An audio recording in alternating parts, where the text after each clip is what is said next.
Hello बच्चों, कैसे हैं आप सभी? सब बढ़िया। तो लास्ट क्लास में हमने स्टार्ट किया था चैप्टर 4 कार्बन और उसके यौगिक। कार्बन और उसके यौगिक चैप्टर हमने स्टार्ट किया था और उसमें हमने पढ़ा था कि कार्बन जो है वो एक तो कार्बन में आयनिक आबंध नहीं बनता है। कौन सा आबंध बनता है? सहसंयोजी आबंध। कार्बन में आयनिक आबंध नहीं बनता है तो कौन सा बनता है? सहसंयोजी आबंध। ठीक है, कार्बन में आयनिक आबंध नहीं बनता है, सहसंयोजी आबंध बनता है। ठीक है, कार्बन में आयनिक आबंध क्यों नहीं बनता है? क्योंकि कार्बन इलेक्ट्रॉन का ट्रांसफ़र नहीं कर पाता है। कार्बन इलेक्ट्रॉन का ट्रांसफ़र जो है कार्बन में वो नहीं हो पाता है। ठीक है, इलेक्ट्रॉन का ट्रांसफ़र नहीं हो पाता है। क्यों नहीं हो पाता है? क्योंकि हमने देखा था C+4 नहीं बनता है और C-4 नहीं बनता है। C+4 नहीं बनता है, C-4 नहीं बनता है, इसका मतलब इलेक्ट्रॉन इधर से उधर ट्रांसफ़र नहीं हो सकते। कहने का मतलब है आयनिक यौगिक नहीं बन सकता। आयनिक यौगिक नहीं बन सकता। तो आयनिक यौगिक नहीं बन सकता तो कौन सा यौगिक बनेगा फिर कार्बन कौन से यौगिक बनाएगा? तो कार्बन जो बनाएगा वो बनाएगा सहसंयोजी यौगिक। सहसंयोजी यौगिक बनाएगा। और सहसंयोजी यौगिक में हमने एक बनाया था मीथेन, CH4 बनाया था।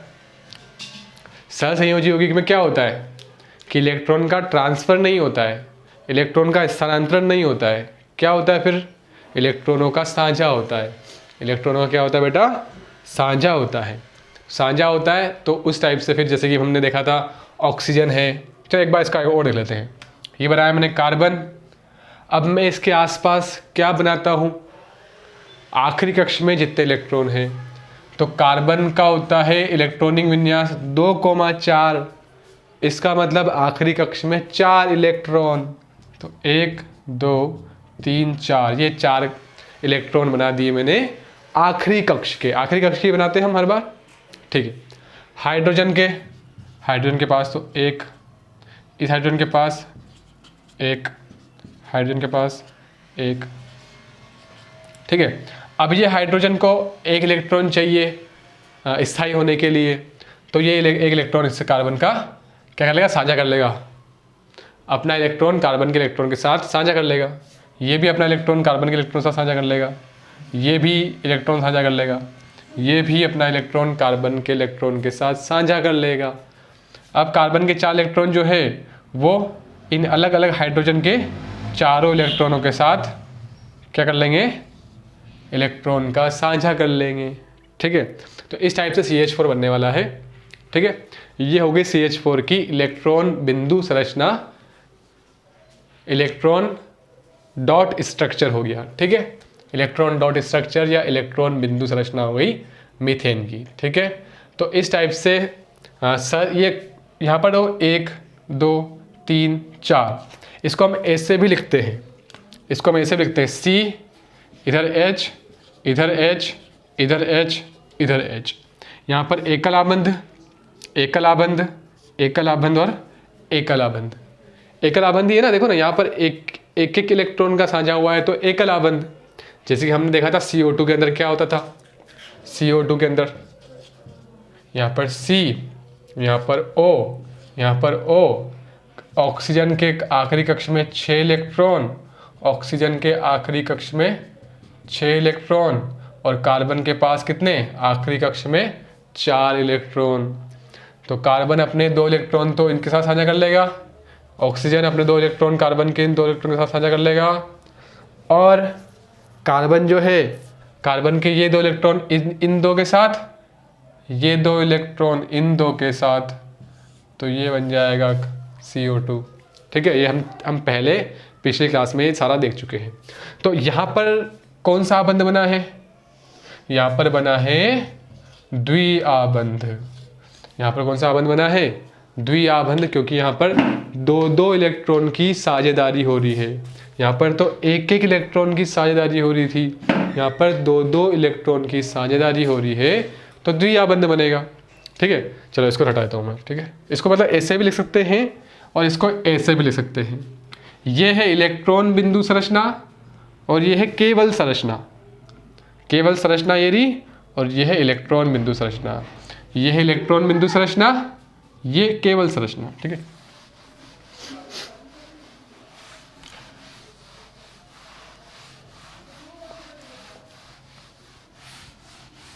मुझे बताओ नाइट्रोजन में क्या बना था N2 जब हमने बनाया था, जब हमने N2 बनाया था N2, तो यहाँ पर नाइट्रोजन लिखा था, यहाँ पर नाइट्रोजन लिखा था।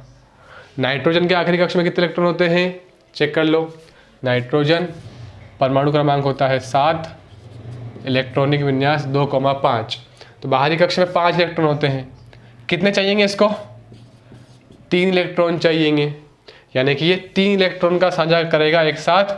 तो हमने 3 इलेक्ट्रॉन इसके इधर बना दिए।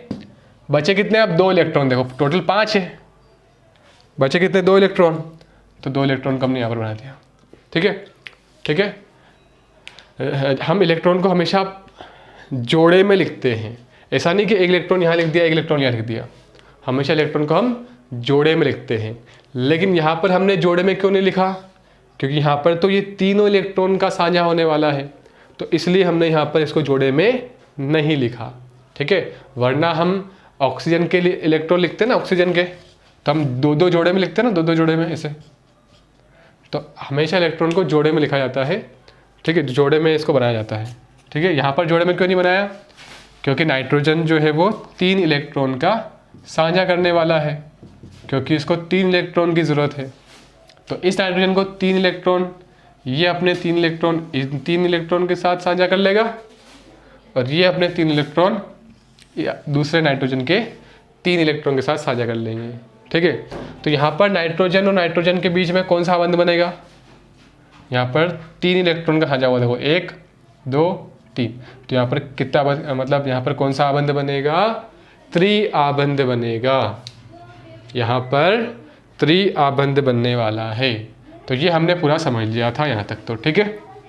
चलो ये वाली नहीं बताया था मैंने, ये वाला चीज़, तो ये चीज़ अब बता दी मैंने। ठीक है, अब देखो कार्बन जो है ना हमारे आसपास इतनी ज़्यादा मात्रा में क्यों पाया जाता है?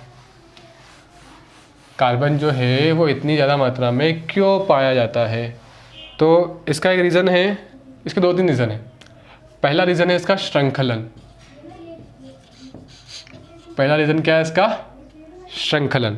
कार्बन हमारे आसपास बहुत ज़्यादा मात्रा में पाया जाता है। कार्बन के हमें बहुत सारे यौगिक मिलते हैं, कार्बन के हमें बहुत सारे यौगिक मिलते हैं। हमारे शरीर में भी कार्बन होता है, और कार्बन के हमें बहुत सारे यौगिक मिलते हैं। मैंने बताया था कागज़ में कार्बन होता है, और कागज़ में कार्बन होता है, और में कार्बन होता है बेटा, लकड़ी में भी होता है, और प्लास्टिक में भी होता है।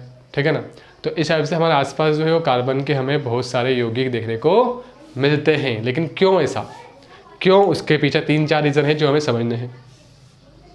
ठीक है, 3-4 रीज़न है जो हमें समझने हैं। पहला रीज़न उसमें क्या है? श्रृंखलन। क्या मतलब भैया श्रृंखलन का? समझो ध्यान से। श्रृंखलन का मतलब है कि कार्बन जो है ना वो अपने ही कार्बन के साथ लंबी लंबी श्रृंखला बना सकता है। कार्बन अपने ही कार्बन के साथ ऐसे लंबी लंबी श्रृंखला बना सकता है। ऐसे कार्बन इधर जुड़ जाएगा, इधर जुड़ जाएगा कार्बन, इस टाइप से।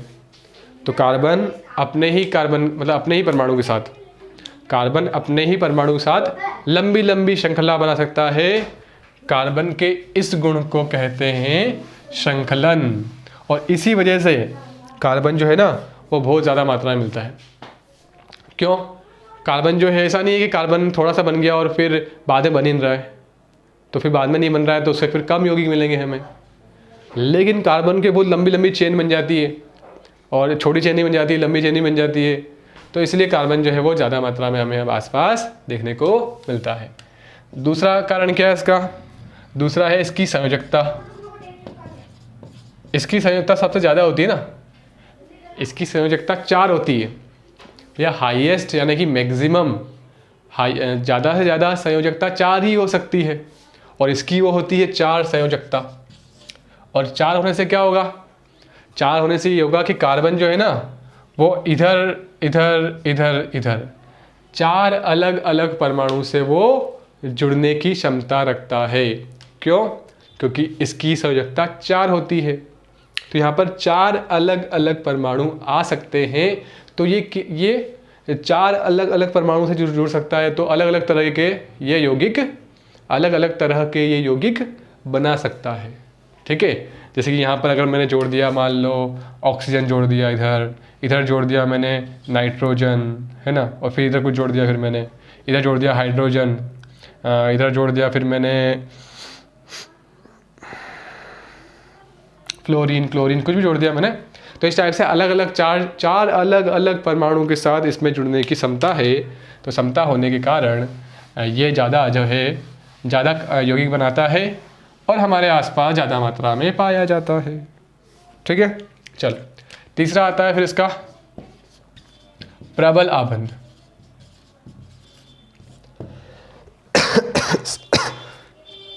सॉरी, प्रबल आबंध का मतलब है कि कार्बन और कार्बन के बीच में प्रबल आबंध बनते हैं। प्रबल मतलब स्ट्रॉन्ग, या स्ट्रॉन्ग प्रबल आबंध बनते हैं। सर ऐसा क्यों होता है? क्यों होता है ऐसा, ध्यान से समझना। क्यों होता है ऐसा?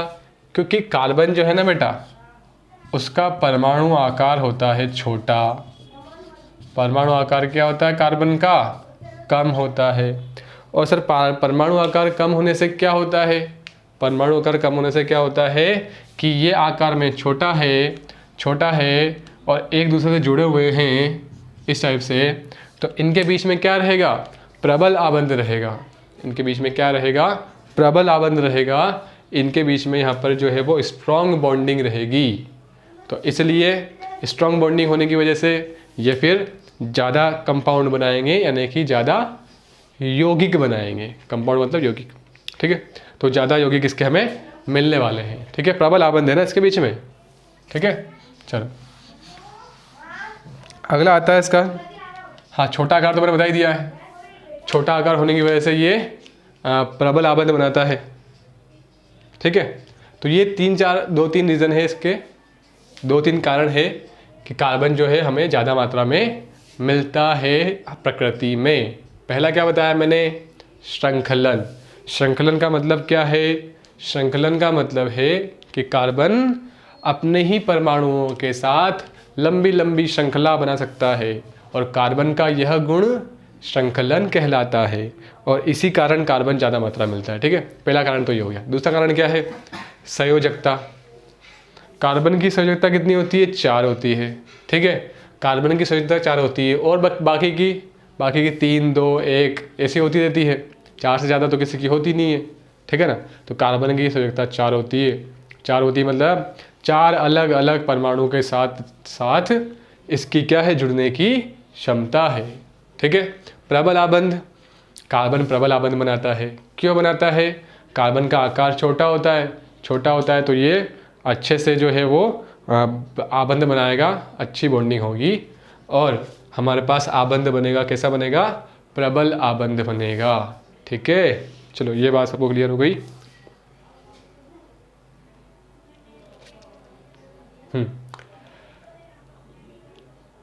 यहाँ तक सभी को बात क्लियर है, तो आगे बढ़ते चलो, है ना।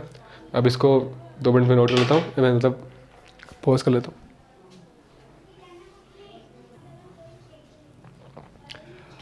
अब ध्यान से समझना, कार्बनिक यौगिक को हम 2 भागों में डिवाइड करते हैं, संतृप्त हाइड्रोकार्बन और असंतृप्त हाइड्रोकार्बन। या कार्बनिक यौगिक को 2 भागों में डिवाइड कर दिया, संतृप्त और असंतृप्त। हाँ, संतृप्त का मतलब क्या है भैया?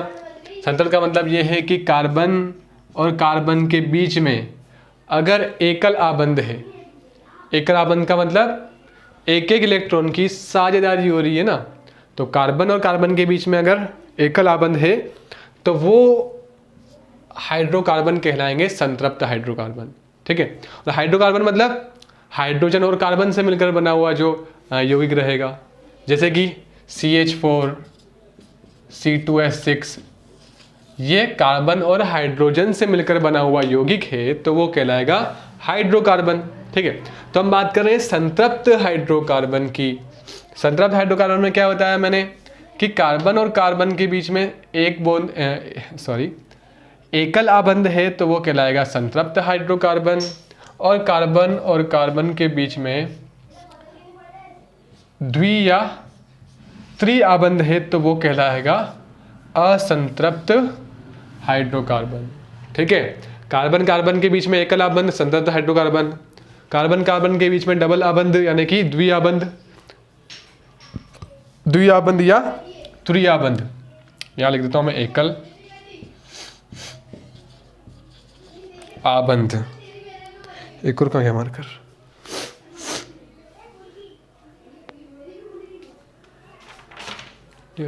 चलो, ये हो गया एकल आबंध और इसमें हो गया द्विआबंध या त्रिआबंध वाले। ठीक है,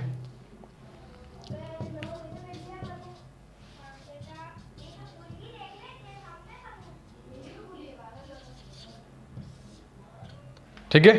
तो द्विआबंध या त्रिआबंध वाले जो हाइड्रोकार्बन रहेंगे यानी कि जो कार्बनिक यौगिक रहेंगे वो कहलाएंगे असंतृप्त हाइड्रोकार्बन, और एकल आबंध वाले जो है वो कहलाएंगे संतृप्त हाइड्रोकार्बन। ठीक है, चलो इसका एग्जांपल क्या है?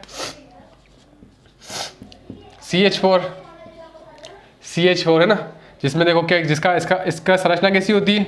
ये C होता है, ऊपर H, इधर H, इधर H और इधर भी H होता है। ठीक है, और सर असंतृप्त में क्या बताओगे आप?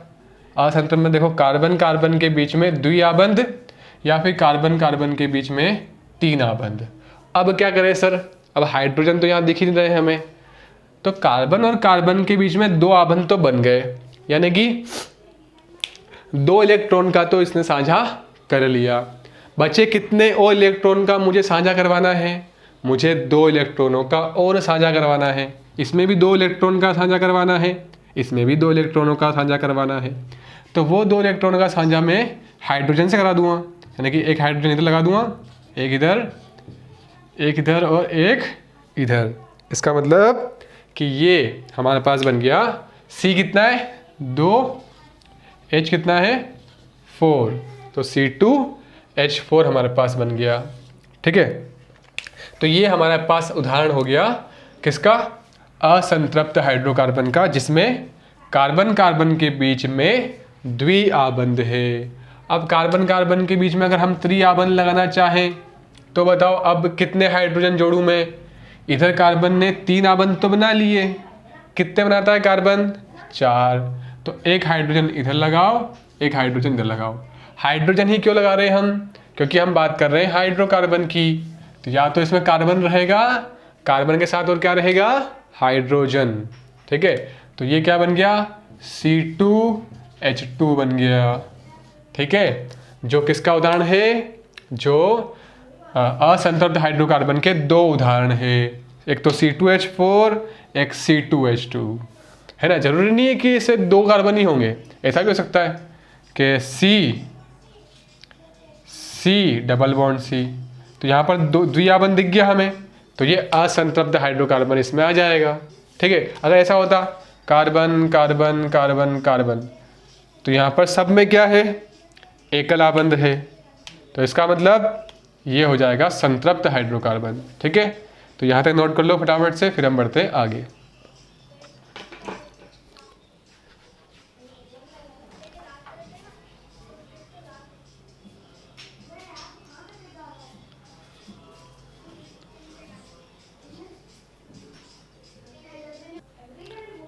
ध्यान से समझेंगे अब हम आगे। क्या? कार्बन तथा हाइड्रोजन के संतृप्त यौगिक के सूत्र हम लिखेंगे और उनकी हम संरचनाएं बनाएंगे। ठीक है, अब हमें पढ़ना है संतृप्त हाइड्रोकार्बन, फिर हम आगे आएंगे असंतृप्त हाइड्रोकार्बन पर। तो संतृप्त हाइड्रोकार्बन में मैंने बिल्कुल एक बेसिक सा तो बता दिया था, जिसमें केवल एक कार्बन होता है। क्या बताया था? देखो यहाँ पर हम लिखेंगे परमाणु, कार्बन परमाणु की संख्या 1 2 3 4 5 6 जो भी है। ठीक है, कार्बन की संख्या को हम बढ़ाते जाएंगे, फिर हम उसका लिखेंगे नाम, सूत्र, संरचना। ठीक है, तो कार्बन और हाइड्रोजन के संतृप्त यौगिकों के सूत्र और संरचनाएं। ठीक है, और पहले कार्बन का मैंने तो बता चुका हूं मैं, जिसका नाम होता है मीथेन। ठीक है ना, मेथेन मेथेन मीथेन बात एक ही है। तो कार्बन होता है 1, हाइड्रोजन होते हैं 4, और संरचना बनानी है तो C, हाइड्रोजन कितने चिपकाने हैं, 4 हाइड्रोजन। तो ये बन गया हमारा पहला मीथेन। दूसरा क्या होता है, अब दूसरा हमें क्या याद रखना पड़ेगा, हमें याद रखना पड़ेगा ये मेथ है ना, मेथ है, हमें याद करना पड़ेगा इस टाइप से, हमें याद करना पड़ेगा meth, eth, prop, but, pent, hex. कम से कम 6 तक तो याद रखो, अभी फिर बाद में और बताऊंगा।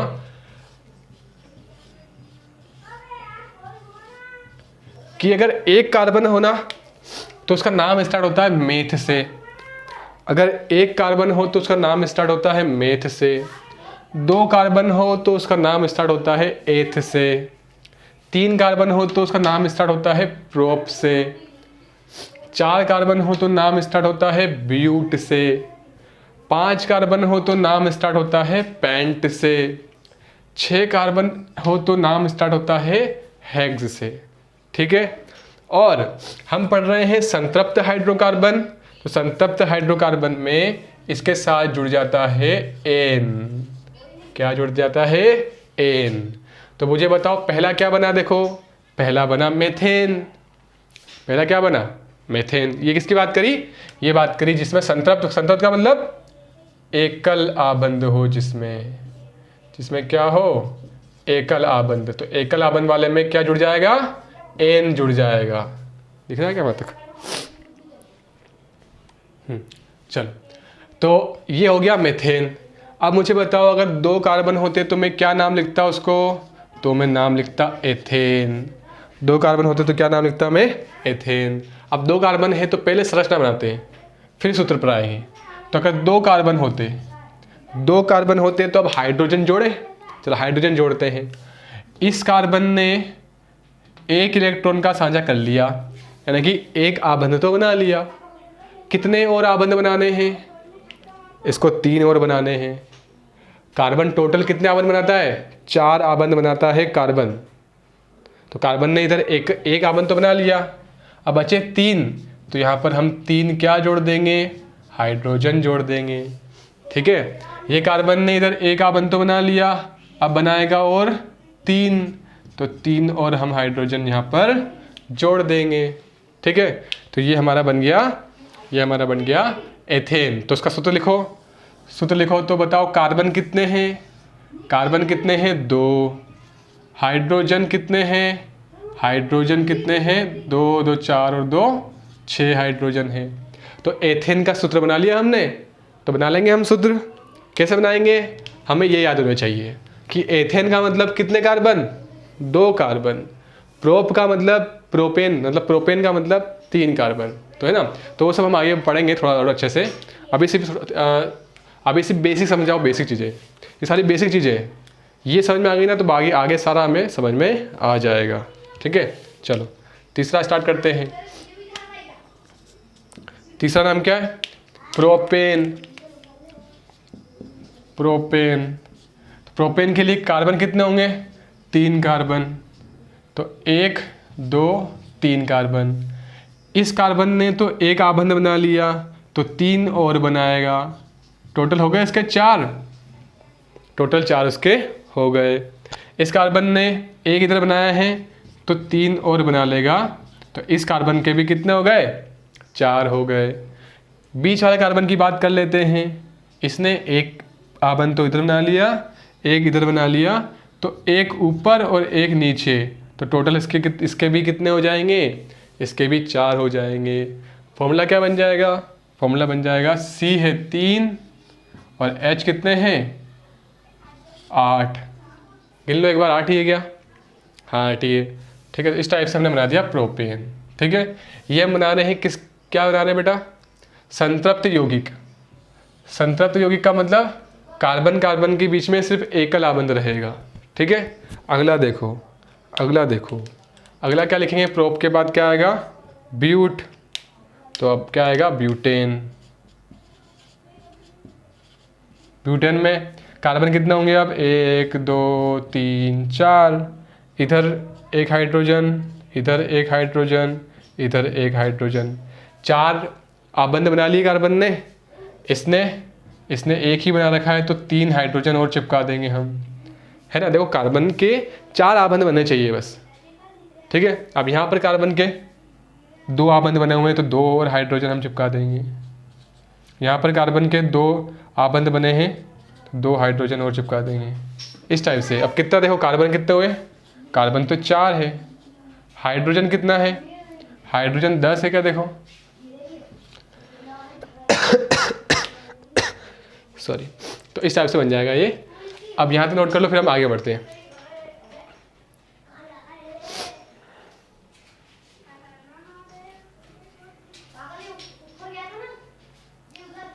चलो नोट कर लिया। तो अब हम बढ़ते हैं 5 और 6 पर, ठीक है।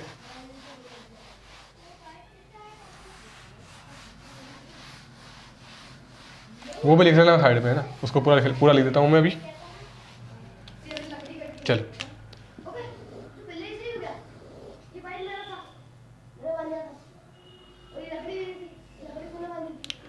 पांचवें नंबर पे कौन आएगा, जिसमें 5 कार्बन रहेंगे, जिसमें कार्बन की संख्या 5 रहेगी, तो कौन रहेगा, पेंटेन।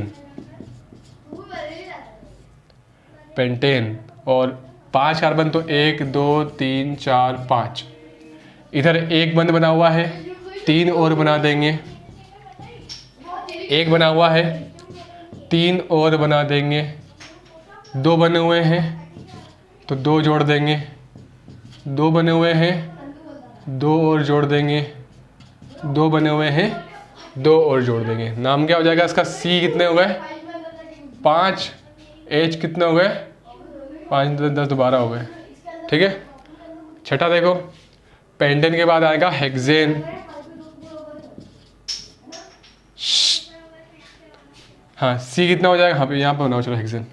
हेक्सेन में कार्बन कितने चाहिए, 6, तो 1 2 3 4 5 6, ठीक है। हाइड्रोजन कितने होंगे इस पे, 3 हाइड्रोजन,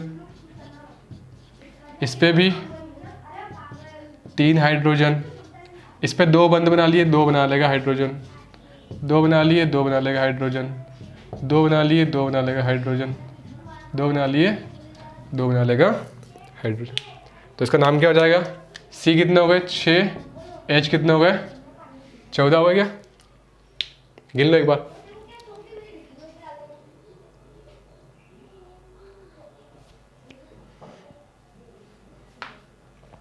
हाँ, इसके ये 10 तक याद होने चाहिए हमें। तो meth, eth, prop, but, pent, hex, hept. ये हेप्ट ही होता है कि याद नहीं आ रहा मुझे, ये तो याद है मुझे, ऑक्ट, नॉन और डेक, 8 9 और 10, ये 7वां हेप्ट ही में सही है मेरे हिसाब से। एक बार चेक कर लूँगा मैं इस वाले को, है ना, या फिर तू भी चेक कर लेना, मैं चेक कर लूँगा, चलो ठीक है। तो फिर से बोलूँ मैं एक बार, हमें कैसे याद करना है इसको, meth eth prop but, meth eth prop but, pent hex hept, oct non और डेक। कुछ इस टाइप से हमें याद रखना है इसको, ताकि हम फटाफट से दिमाग लगा लें कि मैंने बोला कि 7 कार्बन है, 7 कार्बन है, तो नाम कहाँ से स्टार्ट होगा उसका, हेप्ट से। 8 कार्बन है तो ऑक्ट से, 4 कार्बन है तो 4 कार्बन है तो गिन लेंगे हम ऐसे ऐसे, मेथ एथ प्रोप ब्यूट, कहाँ से स्टार्ट होगा बेटा, ब्यूट से, ठीक है। तो ये हमें पता होना चाहिए, ये बहुत ही इंपॉर्टेंट है टेबल, ये बहुत ही इंपॉर्टेंट, सिर्फ इतनी सी है ना। ये तो मैंने क्या बताया था, ये तो मैंने बताया था अगर एकल आबंध हो तो हम क्या जोड़ देंगे, एन जोड़ देंगे, और द्विआबंध और त्रिआबंध में क्या जोड़ेंगे, वो मैं अभी आगे बताऊंगा। एकल आबंध में सिर्फ हम एन जोड़ देंगे। अभी हम क्या पढ़ रहे हैं, केवल संतृप्त हाइड्रोकार्बन, ठीक है। तो सिर्फ एकल आबंध वाले पढ़ रहे हैं, द्विआबंध वाले और त्रिआबंध वाले पर भी हम अभी आगे और आएंगे, ठीक है। चलो तो एक बार इसको रिपीट करूँगा, meth eth prop but, pent hex hept, oct non और डेक। तो मुझे बताओ संतृप्त हाइड्रोकार्बन सभी कर लेंगे। कैसे क्वेश्चन आएगा संतृप्त हाइड्रोकार्बन का, पहले नोट करो फिर मैं क्वेश्चन बताता हूँ।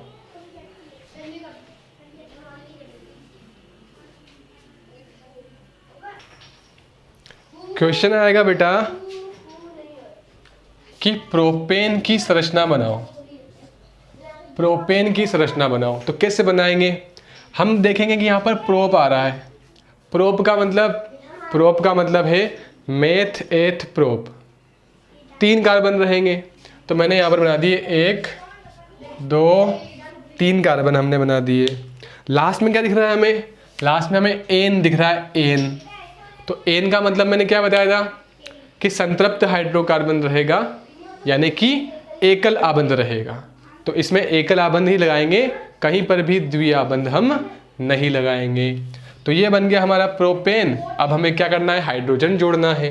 तो इधर मैं 3 हाइड्रोजन जोड़ दूंगा, इधर मैं फिर 2 ही जोड़ूंगा, क्योंकि टोटल 4 आबंध बनने चाहिए ना कार्बन के। तो ये हमारा बन गया प्रोपेन की संरचना बन गई। सूत्र बताना हो तो कार्बन है इसके अंदर 3 और हाइड्रोजन कितने हैं, 3 3 6 2 8 है। इस टाइप से हम बना लेंगे संरचना और सूत्र दोनों। ठीक है, क्वेश्चन ऐसा भी आ सकता है, इसको हटाता हूँ। ये तो हो गया प्रोपेन की संरचना हमने बना दी, प्रोपेन की संरचना हमने बना दी। ठीक है, क्वेश्चन ऐसा भी आ सकता है कि C4H12 इसका नाम बताओ। अभी ऐसे क्वेश्चन बाद में करेंगे क्या, चलो अभी बताता हूँ। चलो C4H12 ये H10 आएगा। तो अगर इसका हमें देखना है कि इसकी संरचना, इसका नाम क्या होगा, तो कार्बन कितने 4, 1 2 3 4। अब इसके हाइड्रोजन जोड़ो पहले, तो कितने जुड़ेंगे, तो 1 2 3 4 5 6 7 8 9 10 हाइड्रोजन जुड़ रहे हैं और हमारे पास 10 ही है।